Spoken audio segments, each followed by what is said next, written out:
Olá pessoal, vamos dar continuidade à série Demolindo o Juízo Investigativo de 1844. Essa, como vocês sabem, é uma doutrina peculiar, exclusiva do movimento de Ellen White, da Igreja de Ellen White. E hoje eu quero trabalhar, na realidade, o primeiro subtópico. Eu já tive um vídeo apresentando uma introdução, e hoje o subtópico seria esse, ou é esse, a gestação e o aborto, tá? Então, demolindo a doutrina do juízo investigativo, a gestação da doutrina e o aborto, né? Vocês vão entender o porquê eu uso esta expressão. Vou aqui mencionar várias citações do livro da profetisa adventista Ellen White, bem como outras que eu publiquei também no meu livro, né? A Conspiração Adventista, e como também outras pesquisas. Hoje, então, com esse tema, eu pretendo demonstrar para vocês como é que essa doutrina surgiu. Qual foi a fecundação dela historicamente e como alguns aspectos já nos mostram problemas, né, lá atrás, e o que futuramente poderia ter dado orientação ou distorções por causa desse passado. Mas ainda nós vamos tratar deste momento histórico, né, quando ela surge e qual foi o resultado imediato. E aí, outros vídeos, nós vamos trabalhando aí, tanto o desenvolvimento da doutrina, as suas explicações, justificativas, enfim. Então vamos aqui começar, principalmente você que está conhecendo o Adventismo agora, então cabe você receber essas informações. Primeiro, né, o nome mencionado por Ellen White nesse livro, como sendo o grande responsável da suposta descoberta dos cálculos que levariam a essa doutrina, é o fazendeiro americano, né? Ele trabalhava como agricultor, de nome Guilherme Miller ou William Miller. Então Miller, ele em certo tempo da sua vida se tornou deísta, depois voltou a abraçar a fé. Ele que tinha uma tradição evangélica batista. O que nós destacamos aqui é que, segundo Ellen White, né, no livro Grande Conflito, que eu tenho mostrado aqui, Guilherme Miller teria pego a Bíblia, né, e por ele mesmo, apenas com uma concordância, né, nós vamos falar sobre isso ainda, ele chegou à conclusão de que os tempos que são indicados ali em Daniel 8,14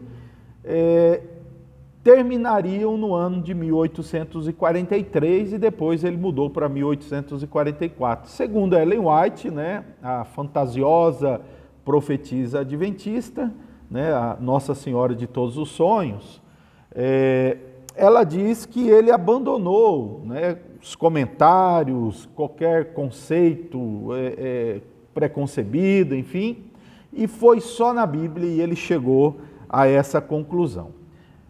Ellen White ainda chega a dizer, no livro Grande Conflito, pasme, que anjos, preste atenção, anjos ou estavam guiando a compreensão de Miller, né? É bom você guardar bem isso, porque depois nós vamos ver ou quem eram esses anjos, ou se era só mais uma conversa de Ellen White. Ellen White chega a dizer que o Guilherme Miller, olha só, escute isso daqui, abre aspas, assim como Eliseu foi chamado, também Guilherme Miller foi chamado para deixar o arado e desvendar ao povo os mistérios do reino de Deus. Olha só a comparação, né? Então ela coloca aí, faz até uma analogia daquilo que Eliseu, né, o profeta bíblico, fez, e também Guilherme Miller estava fazendo, né? Ela ainda diz, olha só que interessante, em quase todos os lugares que Miller pregava, resultava em avivamento. Olha que interessante, isso talvez entre os idos aí de 1830, 1840, né? 44. Bom, esses são alguns aspectos que Ellen White fala de Guilherme Miller, né? Ele diz que descobriu isso sozinho no ano de 1818 e depois ele só passou a pregar isso a partir do ano de 1831, né? Então ele reteve com ele essa conclusão de que o tempo de Daniel 8:14, 2.300 tardes e manhã, representava 1000 anos e terminaria no ano de 1843. Ele passou só a pregar isso a partir do ano de 1831. Todos nós sabemos que essa pregação, né, resultou num desapontamento, mas isso é interessante você observar que existe alguns fatos que Ellen White não menciona no livro dela. Ela até cita que houve naquele período, entre os anos de 1840, um grande fervor, né, um grande movimento mundial em torno da data de que algo estava para acontecer. Então vários saíram pregando isso em várias regiões do mundo, na Europa, nos Estados Unidos, enfim, muitas pessoas começaram a falar, muitos religiosos, intérpretes começaram a falar isso, e ela se refere a isso, a um movimento mundial. Eu quero mostrar aqui para vocês um livro, que esse livro é intitulado Os Tempos dos Gentios Reconsiderados. Os Tempos dos Gentios Reconsiderados. Esse livro, ele foi escrito por um ex-ancião das Testemunhas de Jeová, questionando a doutrina das Testemunhas de Jeová, da presença de Cristo, iniciada em 1914. Para apresentar uma crítica, esse ancião fez uma profunda pesquisa sobre o desenvolvimento apocalíptico, histérico, né, digamos assim, que gerou aquela doutrina das Testemunhas de Jeová. O que acontece é que ele descobre que um nome, né, de um autor é significativo para o desenvolvimento tanto da doutrina das Testemunhas de Jeová como para a doutrina dos adventistas. Na realidade, o Carl Johnson, autor do livro Os Tempos Reconsiderados, ele diz na página 38 e 39 que John Aquila Brown, ele escreveu periódicos fazendo cálculos, e possivelmente esse foi o primeiro autor a apontar o ano de 1843 como sendo o ano do cumprimento de Daniel 8:14. O fato é que quando Ellen White diz que Guilherme Miller descobriu essa data sozinho, isso não pode ser confirmado. Por quê? Porque já Brown publicou sua cronologia num artigo mensário londrino, né? Então ele era inglês, em Londres ele publicou em 1810, né, o Observador Cristão, e ali ele fez cálculos de 2.520 anos, que é o cálculo das Testemunhas de Jeová, para 1914, o que Guilherme Miller também usou, né? Samuel Snow também usou, né? Nós vamos futuramente mexer um pouquinho nisso daqui, né? Para os apologistas adventistas. Então, já no ano de 1810, esse periódico já era conhecido, né? Então, veja, 8 anos antes da suposta descoberta de Miller, Brown já havia publicado no seu periódico essa interpretação. E isso chegou nos Estados Unidos nesse período, né?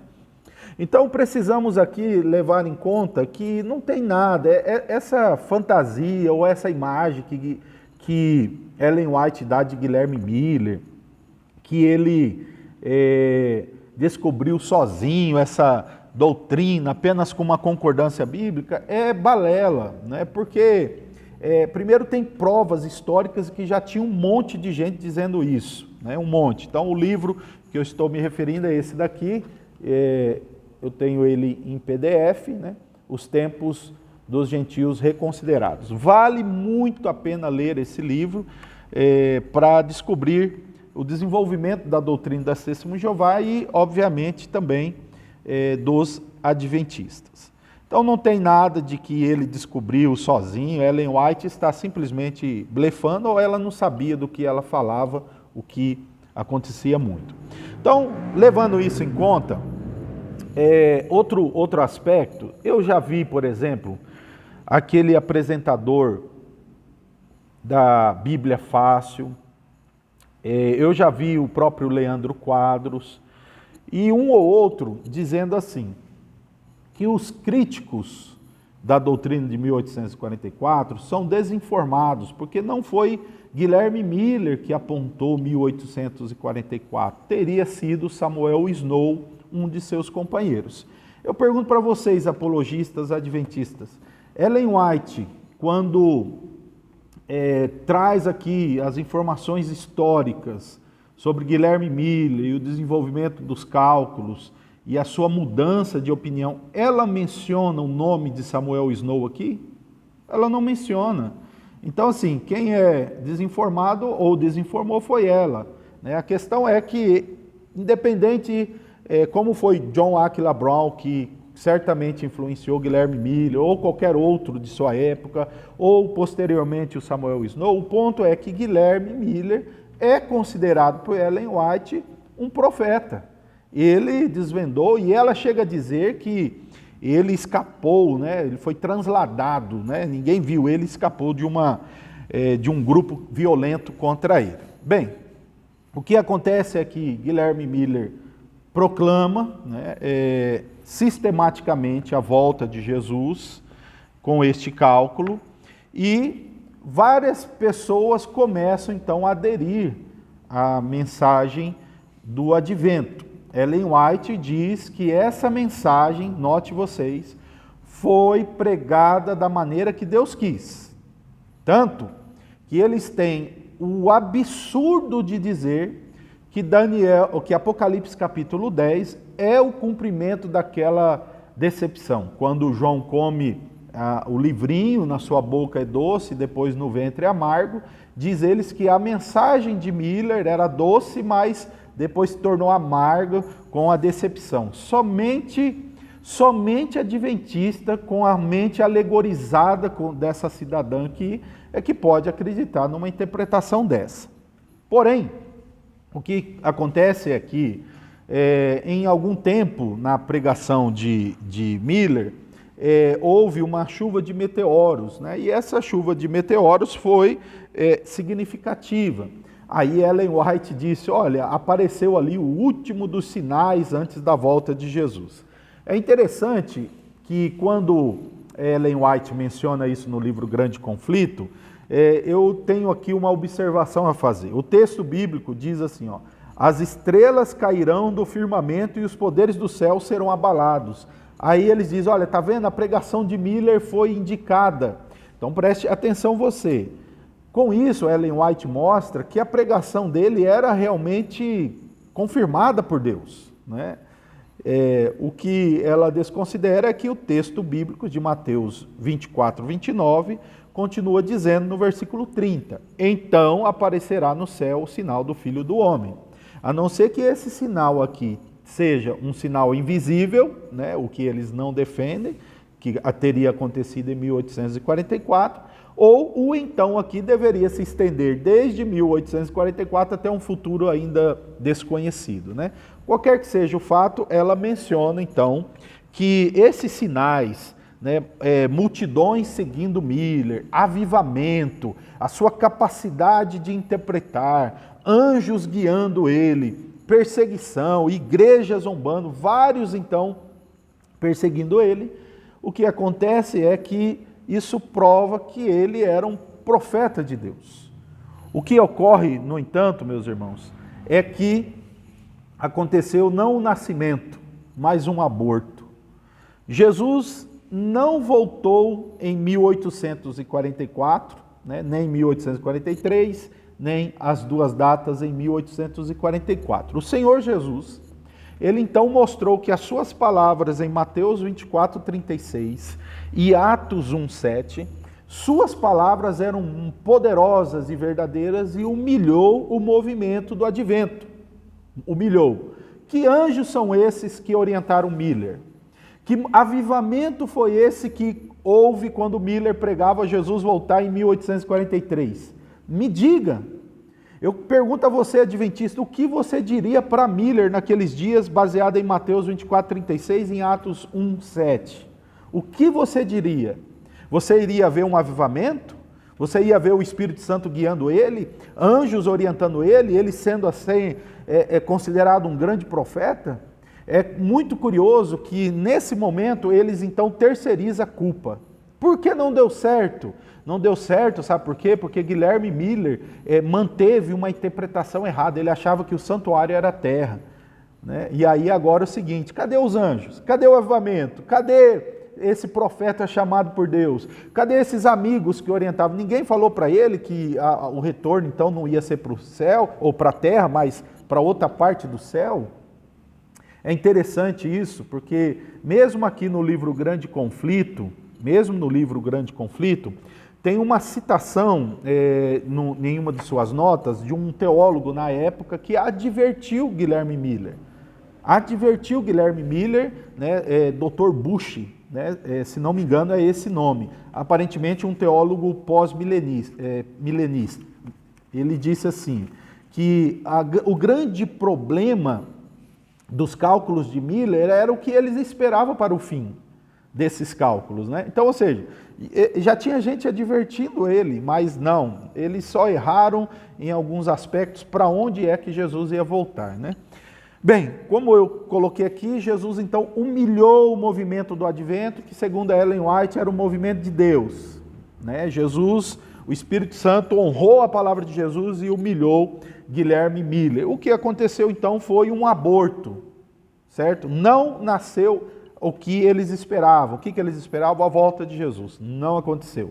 Então, o que surgiu agora, eu vou falar disso no próximo vídeo, o que surge agora podemos dizer assim, a reconstrução deste aborto.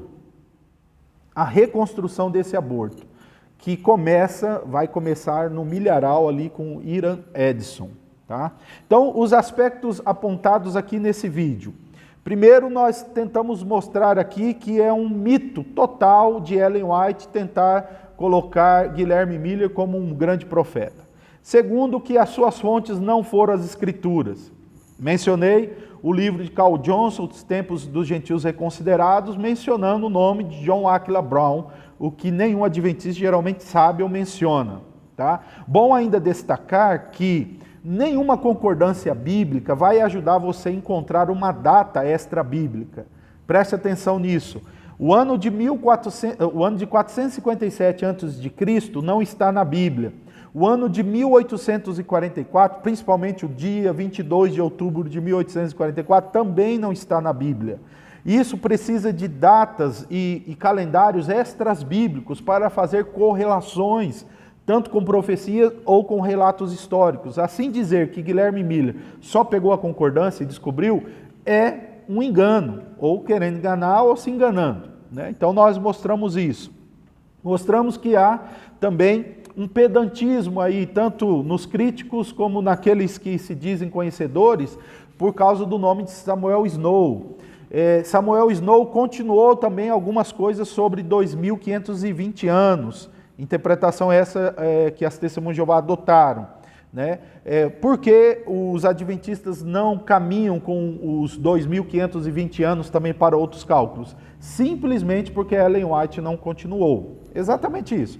Ellen White não pegou esses cálculos, deixou de lado, e os adventistas seguem cegamente Ellen White. Isso eu estou dizendo, e se alguém duvidar, eu provo numa nota de um livro de Samuel Snow. Tá? Continuando, a humilhação que foi causada pelo Senhor Jesus provou que tudo isso que Ellen White disse do adventismo, do adventismo em Miller, né? Embora os adventistas gostam de dizer, não, nós não fomos organizados lá. Ok, não foram, mas Ellen White chama de movimento do advento, né? Ou seja, anunciando a volta de Jesus. Portanto, Jesus mostrou que essa gestação estava com problemas e não nasceu o que eles proclamaram. O falso profeta, embora posteriormente arrependido, mas naqueles dias essa mensagem era falsa, nós podemos realmente dizer, os anjos que orientavam Miller não eram anjos de Deus, eram anjos demoníacos, os mesmos que possivelmente influenciaram as visões de Iran Edson e de Ellen White. Mas esta é uma leitura espiritual que fazemos dos fatos e que os adventistas, queira Deus, tenham percepção disso. Concluo hoje, então, este vídeo. Que Deus abençoe a sequência da exposição dessa série, Demolindo a Doutrina do Juízo Investigativo. Deus abençoe você em Cristo Jesus.